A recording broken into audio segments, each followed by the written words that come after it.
마가복음 4장 30절에서 32절입니다. 마가복음 4장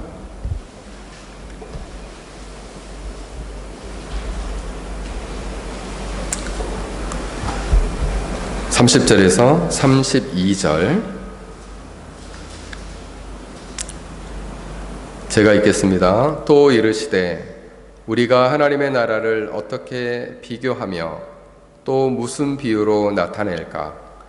겨자씨 한 알과 같으니 땅에 심길 때에는 땅 위의 모든 씨보다 작은 것 이로되 심긴 후에는 자라서 모든 풀보다 커지며 큰 가지를 내나니 공중의 새들이 그 그늘에 깃들일 만큼 되느니라. 아멘. 잠깐 기도하겠습니다. 하나님 아버지, 이 시간 말씀을 대언코자 부족한 종을 단위에 세우셨습니다.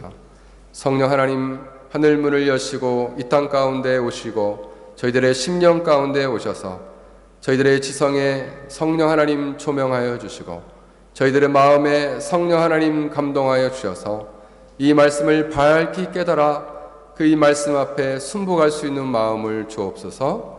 예수님의 이름으로 기도하옵나이다. 아멘. 네, 오늘은 비유 시리즈 네 번째입니다.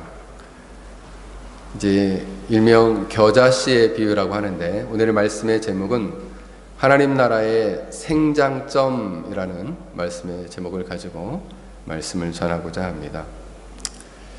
씨 뿌리는 비유는 하나님 나라의 복음의 씨앗이, 말씀의 씨앗이 떨어졌을 때에 많은 사람들이 그 말씀에 어떻게 반응하는지에 대해서 나옵니다. 그래서 그 반응하는 마음과 상태에 따라서 이 하나님의 나라가 어떻게 이루어질 것인지를 보여준다면, 이제 알곡과 가라지의 비유에서는 하나님의 나라가 성장해 갈 때 그것을 방해하는 세력과 하나님의 나라가 어떻게 공존하는지를 보여줍니다. 그리고 지난주에 설교했던 은밀하게 자라는 씨의 비유에서는 그런 방해하는 세력에도 불구하고 이 하나님의 나라가 강력한 영적인 생명력과 힘을 가지고 성장해가는 하나님의 나라를 말하고 있습니다.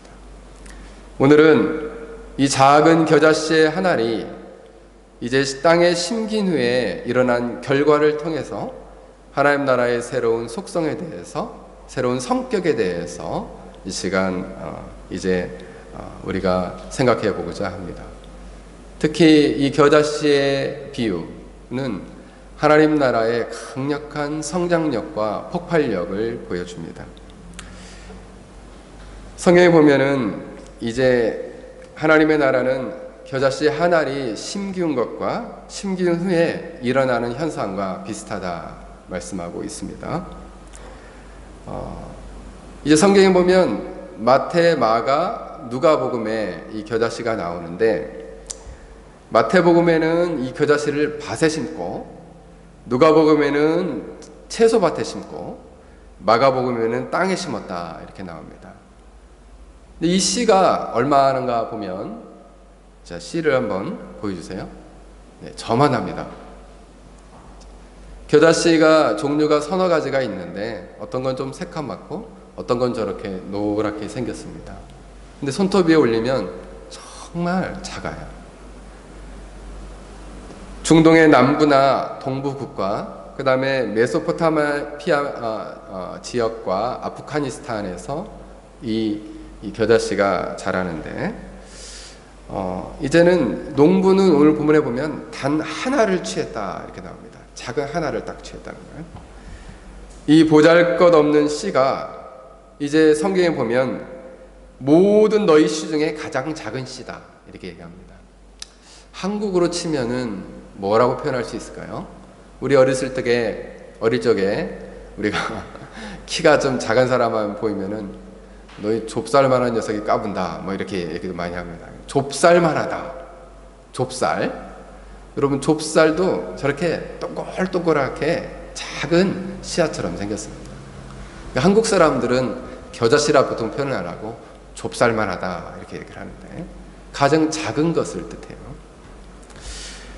이 겨자씨는 유대 사람들이 살아가는 그 1세기 당시에 가장 작은 것의 대명사였습니다. 예수님도 그 작은 믿음을 이야기할 때 너희 믿음이 겨자씨와 같은 믿음이 있으면 바로 이 산을 명하여 저기로 옮기라 할 수 있을 것이다, 이렇게 말씀하실 정도로 바로 이 겨자씨는 아주 작은 것을 말하고 있어요. 이 겨자씨는 예수님이 복음을 전하는 당시에 하나님의 나라의 모습을 보여줍니다. 하나님의 나라가 이처럼 작은 겨자씨와 같이 아주 보이지 않을 정도로 작은 모습이었다는 거예요. 예수님도 이름이 없는 작은 바로 고을 베들레헴에서 태어났습니다. 그리고 그의 인생이 이 작은 씨와 같이, 이거를 잠깐 닫아주세요. 앞에를 닫아주세요. 자, 이것은 이 작은 씨와 같이 하나님의 나라의 시작은 바로 예수님의 모습을 통해서도 보여줘요. 예수님은 작은 고을 베들레헴에서 태어났고, 그리고 보잘것없는 목수의 아들로 자라나셨어요. 그리고 30년이 된 후에, 30세가 된 후에 이제 그가 만나는 사람들에게 하나님 나라의 복음을 전했는데, 그가 만나는 사람들도 이 세상에서 볼 때, 세상의 기준이나 시각으로 볼 때도 아주 보잘것없는 신분을 가진 사람들이었습니다. 어부, 세리, 당시로 볼 때에는 하층민에 가까운 사람들이었어요. 그들을 향해서 예수님은 하나님 나라의 복음을 전했습니다. 내가 곧 길이요 진리요 생명이니 나로 말미암지 않고는 아버지께로 올 자가 없느니라. 그 당시 많은 사람들이 보잘것없는 예수님을 보고 이 예수님이 길이고 하나님께 나아가는 유일한 생명의 길이고, 그리고 구원을 얻을 수 있는 진리이시고, 그리고 바로 이분이 영생이시구나, 이것을 깨닫고 이것을 믿음의 눈으로 바라본 사람들이 바로 그 하나님 나라에 들어오기 시작했습니다. 그러나 그때 당시에 많은 사람들은 이 수는 매우 미미했습니다. 복음을 들었지만 우리가 씨 뿌리는 비에서 보았던 것처럼 마음밭이 돌밭이어서 이 복음을 받아들이지 않는 사람도 있었고, 그리고 이 복음을 들었지만 그 복음을 듣자마자 사단이 와서 그 말씀을 먹어버려서 전혀 말씀에 영향을 받지 않는 사람들도 있었습니다. 그리고 길가에 떨어진 것처럼 여전히 그 영혼 안에도 아무런 영향력을 끼치지 못한 채 살아가는 사람들도 있었습니다. 그럼에도 불구하고 이 복음은 전해졌고, 많은 죄인들이 그 죄를 회개하고 예수님을 구원주요 하나님의 아들로 받아들이는 일들이 있었습니다. 사도 바울은 로마서 5장 17절에 이렇게 말씀하고 있어요. 한 사람의 범죄로 사망이 그 한 사람을 통하여 왕노릇하였은즉 더욱 은혜와 의의 선물을 넘치게 받은 자는 한 분 예수 그리스도를 통하여 생명이 왕노릇하게 되었느니라 말씀합니다. 한 사람이 순종치 아니함으로 많은 사람이 죄인이 되었지만 한 사람이 순종함으로 많은 사람이 의인이 되었다. 바로 예수님 한 분으로 하나님의 나라가 시작되고 있는 장면입니다. 구약에서의 하나님의 나라는 그림자와 같다면 이제 예수님을 통해서 이 땅에 온 하나님의 나라는 확연하게 드러난 하나님의 나라였어요. 현재적으로 임한 하나님의 나라였습니다. 저도 어릴 적에 이제 성탄절만 되면 이제 성탄절 전날에 새벽송을 돌았죠. 근데 그때 지금도 기억해 보면은 눈이 펑펑 오는 날이었는데 그 산 중턱에 있는 가수원집에 저희가 새벽송을 갔습니다. 하고 눈을 푹푹 밟으면서 그 위로 올라갔어요. 근데 그 산속에 가수원에 집이 하나 있는데 거기 불을 이렇게 탁 켜놔요. 그 가수원집인데 그 고드름이 처마에 이렇게 주렁주렁 달렸었어요. 근데 그때 가서 이제 잠을 깰까 해가지고 고요한 밤 거룩한 밤을 부릅니다.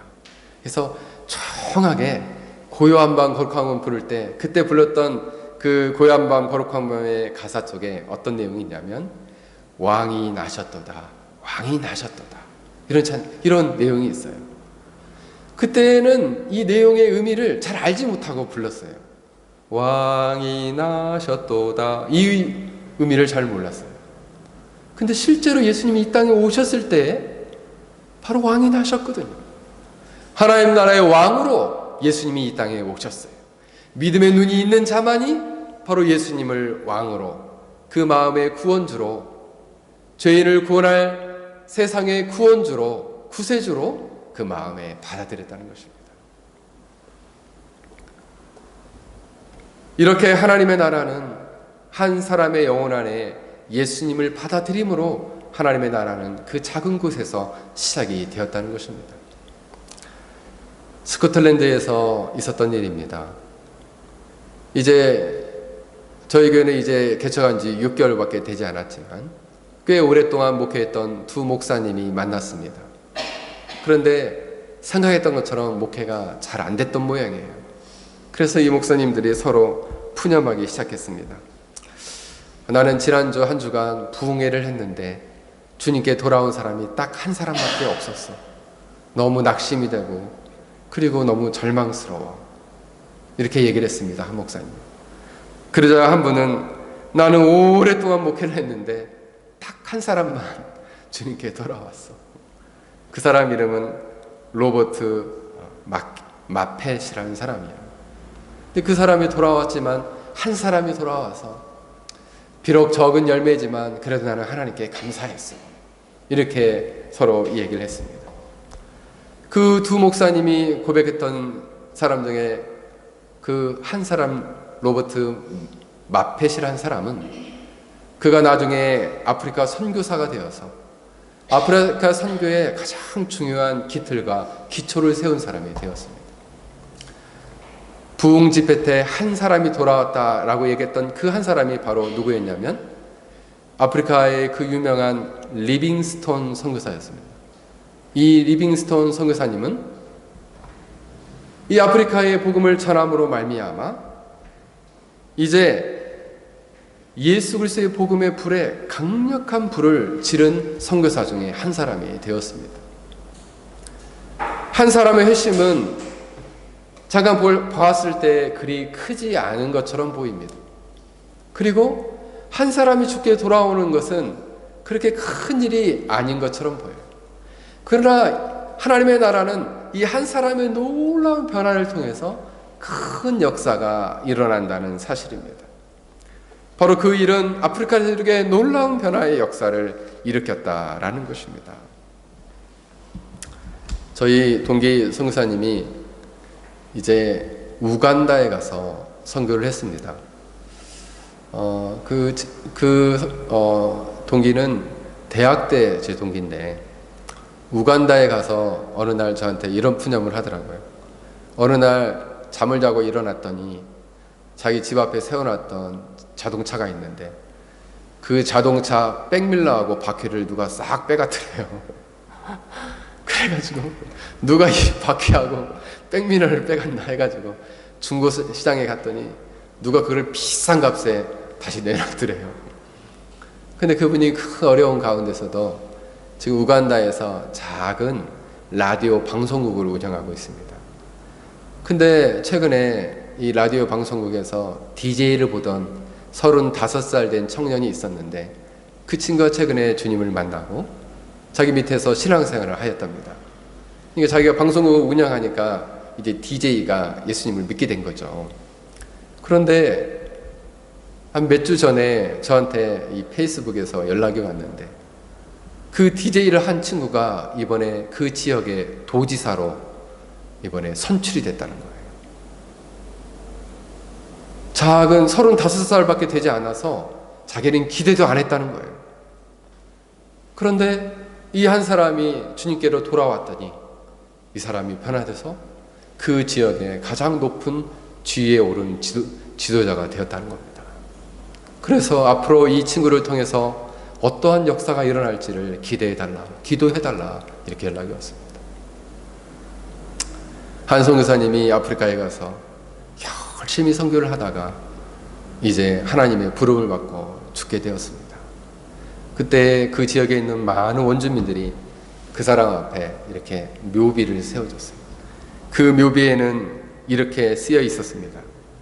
선교사님, 당신이 왔을 때에는 우리는 어둠 속에 있었습니다. 그러나 당신이 지금 떠난 지금 우리는 빛 가운데 있습니다.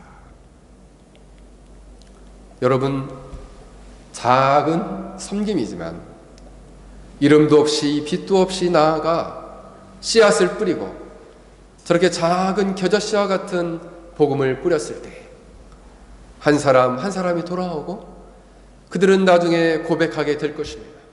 나는 예전에 어둠 가운데 있었지만 나는 당신 때문에 이제 빛으로 들어왔습니다. 나는 예전에 사망 가운데 있었지만 나는 당신 때문에 이제 생명 가운데 들어왔습니다. 나는 이제 저 죄 가운데 있었지만 나는 이제 바로 그리스도의 거룩한 의의 통치 가운데 나왔습니다 라고 고백하게 될 것입니다.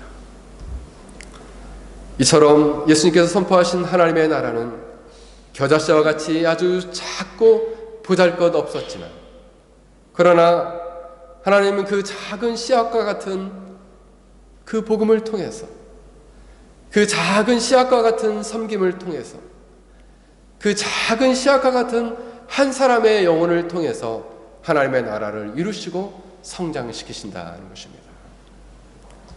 바로 저와 여러분들이 이처럼 우리는 이름도 없는 자요, 빛도 없는 자요, 겨자씨와 같은 작은 자이지만 비록 저희 교회도 이 겨자씨와 같은 작은 교회의 모습이지만 이 모습을 들어서 하나님은 하나님 나라의 광대한 뜻과 영원한 계획과 뜻을 이루실 것을 믿습니다. 바로 저를 하나님께서 여러분과 같은 작은 자를 통해서 하나님 나라의 큰 뜻을 이루시기를 주의 이름으로 간절히 축원합니다. 두 번째로 마가복음 4장 32절에 보면 이 겨자씨가 심긴 후에 자라서 모든 풀보다 커지며 큰 가지를 내나니 라고 말씀하고 있습니다. 이 겨자씨는 심긴 후에 모든 풀보다 커지고 큰 가지를 내었습니다. 누가복음과 마가복음에는 나물보다 커서 나무같이 되었다라고 말합니다. 다시 열어서 보여주세요. 그 다음 장면. 보통 이 겨자씨는 이제 이렇게 작은 씨앗인데 바로 이 씨앗이 자라면 저렇게 됩니다. 보통 이 겨자씨는 1년생 풀이에요. 풀이기 때문에 나무라고 말하지 않건데 이상하게 예수님은 나무라 표현합니다. 모든 나물보다 컸다 그렇습니다. 그래서 이 이스라엘에 사는 사람 한국 분이 이것을 연구해 보니까 겨자나무는 겨자풀이라는 저렇게 노랗게 생긴 풀이 있고 겨자나무도 따로 있어요. 근데 그 겨자나무도 노랗게 생겼는데 나무처럼 자랍니다. 근데 예수님은 다른 모든 나물보다 라고 표현한 걸 보면은 제가 생각하기에는 이 겨자씨, 이 풀이 맞다라는 생각이 들어요. 근데 저렇게 크게 자란다는 거예요. 그렇게 좁쌀만한 너무 작은 씨앗인데 크게 군락을 이루며 자란다는 거예요. 다시 닫아주세요. 왜 예수님께서는 나무라고 얘기를 했을까요? 바로 이 나무의 의미는 우리가 이제 예전에 이 나무의 의미는 구약에서 상징적인 의미를 갖는데 이 나무의 의미는 바로 제국과 나라를 뜻합니다. 구약에서는 예수께서 17장과 31장, 다니엘서 4장에 보면 이 나무를 나라의 모습으로 비유를 하고 있습니다. 바로 겨자씨는 작은 씨앗이지만 이제는 큰 가지를 내어서 상상할 수 없을 만큼 커다란 모습을 이루게 될 것이라는 거예요. 그것이 바로 하나님의 나라라는 것입니다. 그리고 이 큰 가지가 되었다는 것은 큰 영향력을 행사하는 모습이 되었다는 거예요. 하나님의 나라는 비록 예수님에 의해서, 예수님은 복음을 전한 곳이, 가장 많이 전한 곳이 갈릴리입니다. 갈릴리, 예루살렘, 그리고 유대, 사마리아, 그 다음에 유대 사마리아를 넘어서 조금 더 벗어나서 이방 지역에 복음을 전한 데는 시돈과 두로입니다. 시돈과 두로도 바로 이렇게 이스라엘에 있다면 바로 갈릴리 위쪽이에요. 그 지역만 예수님이 복음을 전했습니다. 그리고 예수님은 마태복음 28장에서 말씀하시기를 이렇게 명령하십니다. 하늘과 땅의 모든 권세를 내게 주셨으니 너희는 가서 모든 민족을 제자로 삼아 아버지와 아들과 아들의 이름으로 성령의 이름으로 세례를 베풀고 내가 너희에게 본받은 모든 것을 가르쳐 지키게 하라. 볼지어다 내가 너희와 세상 끝날까지 항상 함께 있으리라. 예수님이 이렇게 명령하시고 부활 승천하신 후에 12명의 제자가 남았습니다. 바로 이 12명의 제자, 가룟 유다를 제외하고 마띠아를 가장 먼저 뽑습니다. 그리고 이 12명의 제자는 그 당시에 그들을 통치하고 있는 커다란 세력인 로마 세력을 보고도 전혀 주눅들지 않았어요. 그리고 그들이 나아가 복음을 전하기 시작합니다. 가장 먼저는 다락방에 모여서 기도하기 시작해요.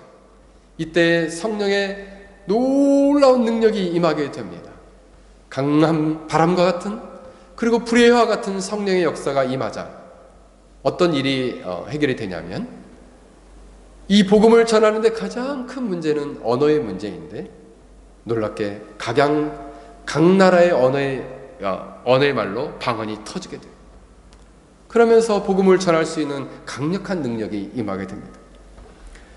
그래서 이제는 베드로는 온 유대와 예루살렘까지 복음을 전하고 예루살렘에 교회를 세웁니다. 사마리까지는 빌립이 복음을 전합니다. 그리고 이제 소아시아 지역과 마게도니아, 아가, 그리스까지, 그리고 로마까지는 바로 이제 사도 바울이 복음을 전합니다. 그리고 4차 여행은 사바나까지 가서 복음을 전하고, 그리고 그는 나중에 순교하게 됩니다. 여러분, 로마까지 정해진 복음은 로마에서 처음에 기독교인들을 봤을 때 어떻게 인식을 했냐면, 이스라엘은 변방의 속국이에요. 지금도 일본 사람들이 한국어 엄청 무시하는데 왜 무시할까요? 저들은 우리의 속국이었다 라는 자부심이 있는 거죠. 그런데 한국이라는 나라가 이제 전자계통에서 이 일본을 앞지르니까 자존심이 상한 거죠. 그래서 한국을 엄청 지금도 무시하면서, 그리고 따돌리면서 경제적인 침략을 하고 있는 것이거든요. 로마 시대 때에 이 이스라엘은 한국 정도가 아니에요. 로마 시대 때 이스라엘은 정말 보이지 않는 작은 나라입니다. 그들이 믿는 이방 종교에 지나지 않았어요. 기독교는.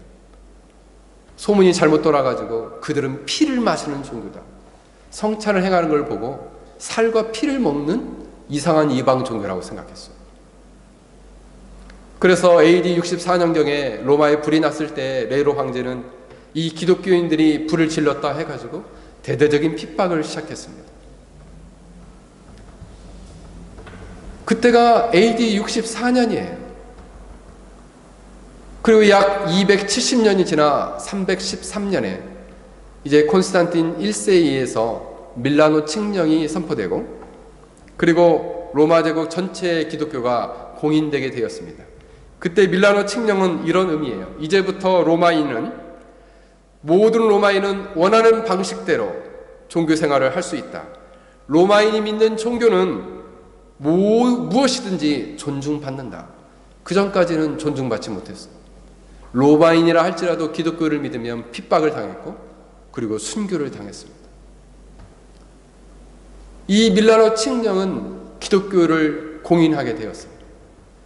그리고 이제는 그들이 빼앗았던 교회의 재산을 돌려주었고, 그리고 심지어는 교회를 짓도록 도와주었습니다.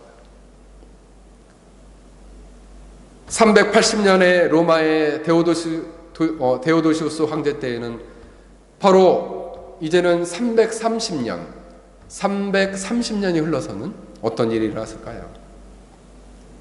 이제는 로마 전체가 이 기독교를 국교로 받아들입니다.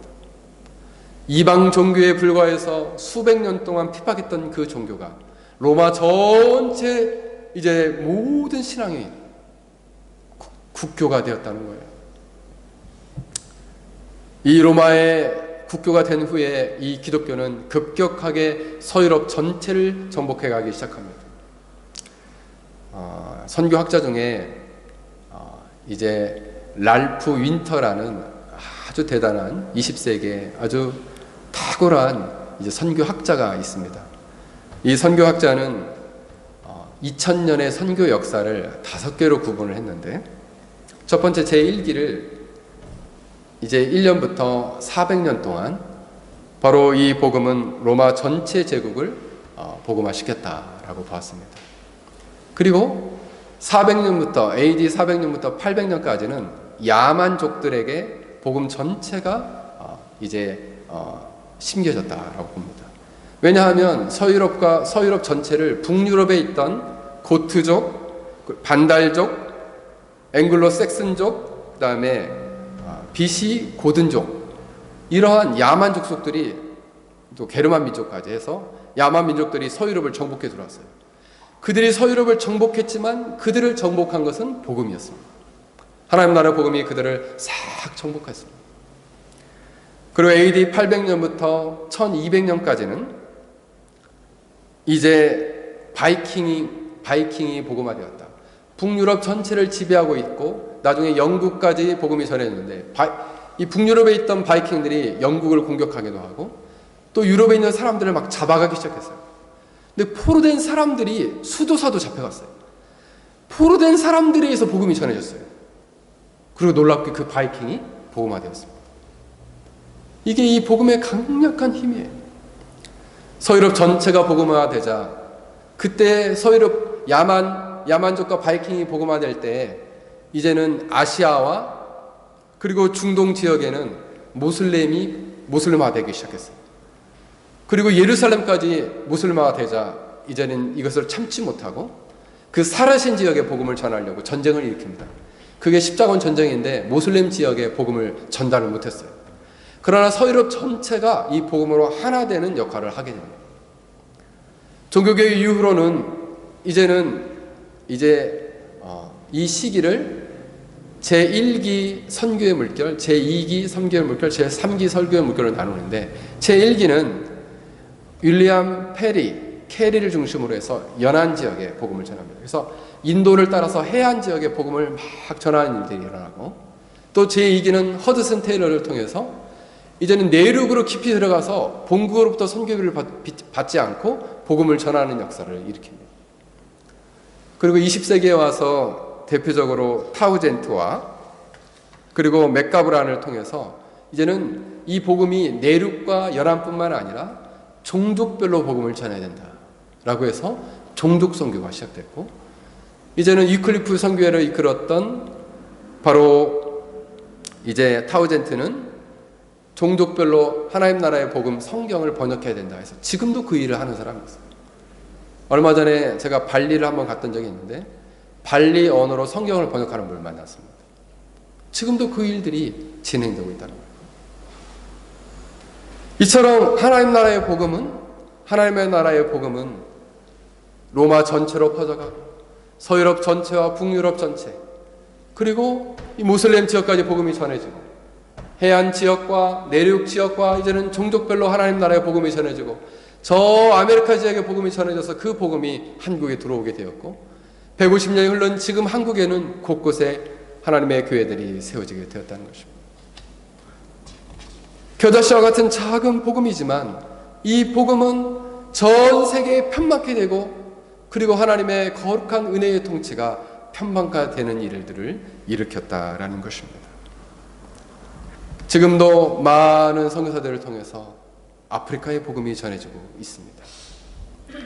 그래서 최근에 저희를 파송한 한국교회에서는 아프리카 지역에 2명의 선교사를 파송했습니다. 아주 젊은 선교사들이고 또 청년 사역들을 감당했던 분들인데, 그곳에 많은 청년들을 대상으로 대학 지역에 복음을 전하도록 그들을 파송했습니다. 지금도 이처럼 전 세계에 흩어져서 하나님의 종들을 통해서 이 복음을 통해서 하나님의 나라를 확장해 가고 있다라는 것입니다. 2000년의 역사는 인간의 상상을 뛰어넘는 상상 불허의 하나님 나라의 확장의 역사를 보여주고 있다 말씀드릴 수 있습니다. 우리가 볼 때 겨자씨와 같은 하나님의 나라는 미미하지만 하나님께서 이 하나님의 나라를 짧은 시간 인간의 상상을 뛰어넘는 강력한 확장을 이루시긴 그 역사는 보여주고 있다는 것입니다.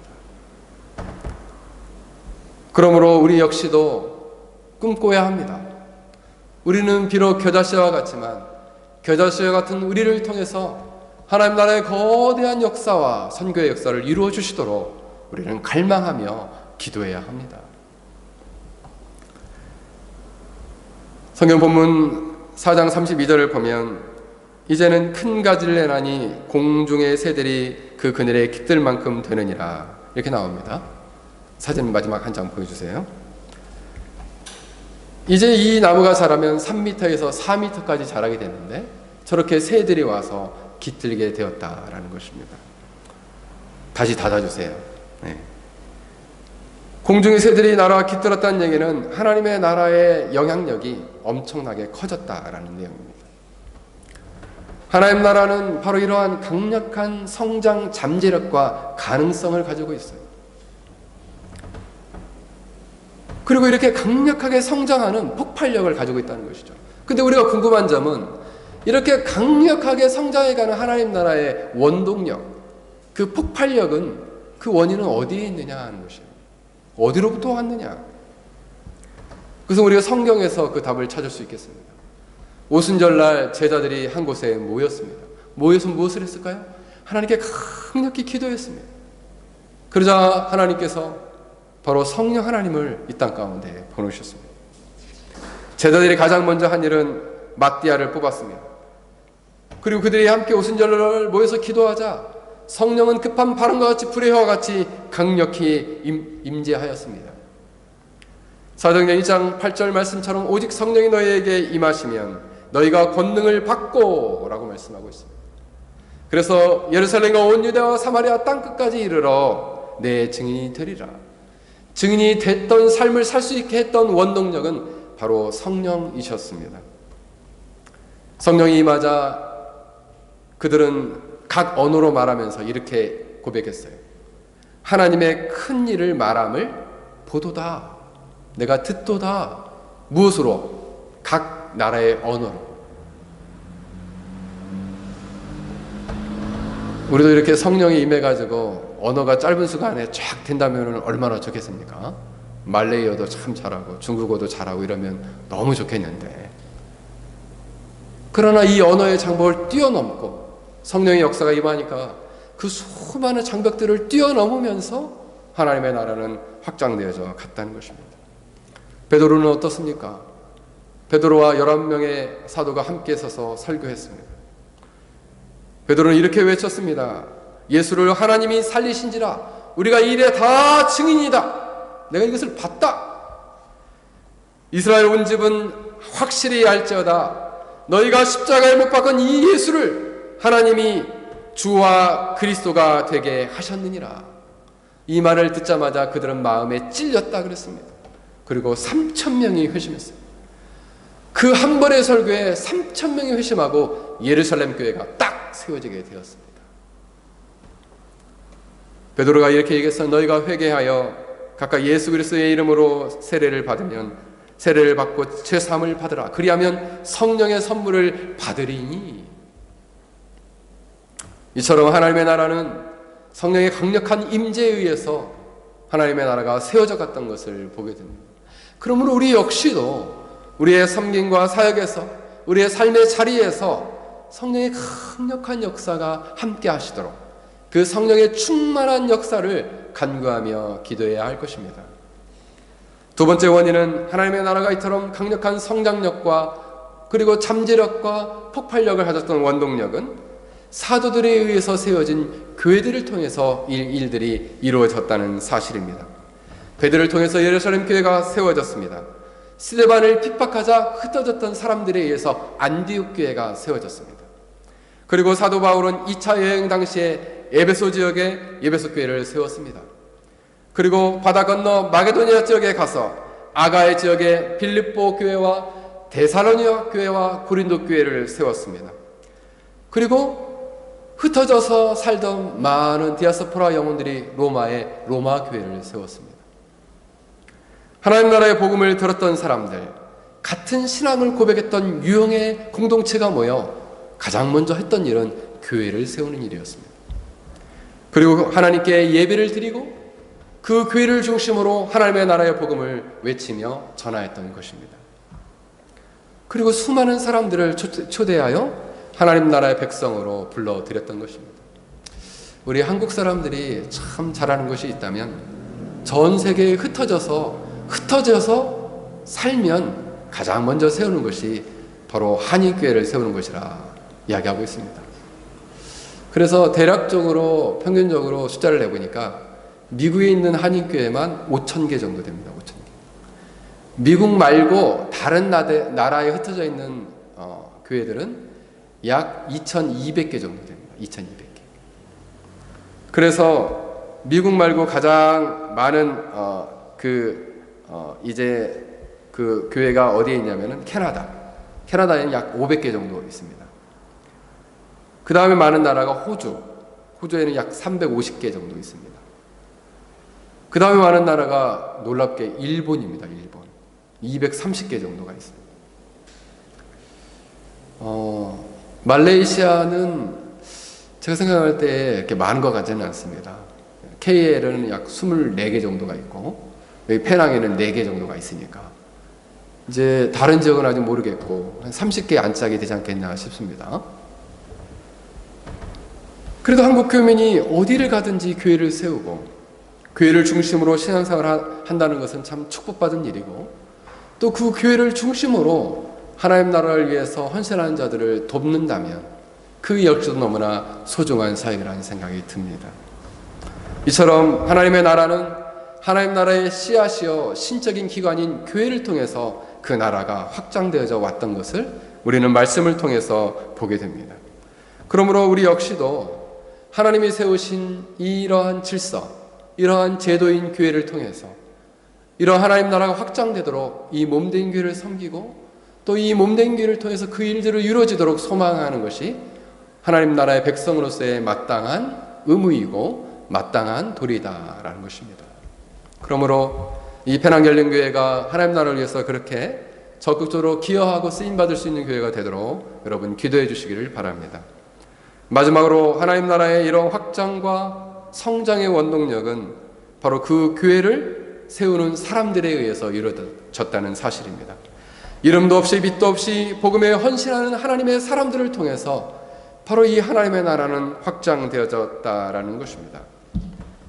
사도행전 16장에 보면은 루디아라는 한 여인이 나옵니다. 이 루디아는 바로 사도 바울이 아시아로 복음을 전하러 가려고 하다가 성령의 인도하심을 받아서 이제는 마게도니아 지역에 가서 빌립보 지방에 이르러 가장 먼저 만난 사람이 바로 자주장수 바로 이 루디아입니다. 한 여자였습니다. 그 여인이 변화되자 그 여인은 자기 집을 오픈하고 그 집을 중심으로 해서 빌립보 교회가 세워지게 됩니다. 하나님의 나라는 큰 곳에서 일어나는 것이 아니에요. 섬김의 작은 한 여인을 통해서 하나님의 나라는 확대되고 성장되었던 것을 보게 됩니다. 여러분, 사도 바울이 이제 사도행전 16장에서 이제는 이 귀신 들린 여인을 고쳐주면서 감옥에 갇힙니다. 감옥에 갇히고 간수장에게 복음을 전한 다음에 감옥에 풀려난 다음에 가장 먼저 간 집이 바로 루디아의 집이에요. 그만큼 이 루디아는 하나님의 복음을 전하고 그가 복음을 듣고 주님을 믿은 다음에는 바로 하나님 나라의 종들을 섬기고 또 나아가 그 가정을 중심으로 교회를 세우고 하나님의 나라를 확장해 가는데 헌신하였다는 것을 보게 됩니다. 이처럼 한 사람의 자발적인 섬김을 통해서 하나님의 나라는 확장되고 성장됐던 것을 보게 됩니다.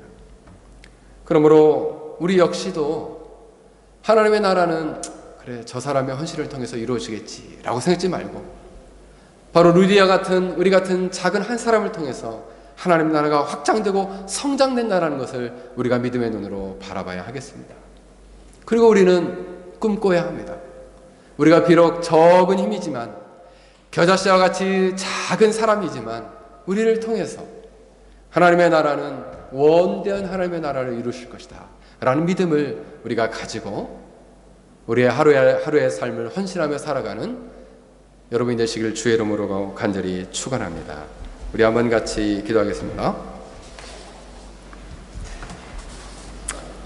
우리 한번 같이 기도하겠습니다. 오늘 말씀을 생각하시면서 우리 각자가 이처럼 루디아와 같이 하나님의 나라에 헌신하며 쓰임받을 수 있는 여종이 될 수 있도록 또 당신의 귀한 종들의 인생이 될 수 있도록 저희들을 사용하여 주시도록 우리 각자 영혼을 생각하며 우리 다 함께 같이 기도합시다.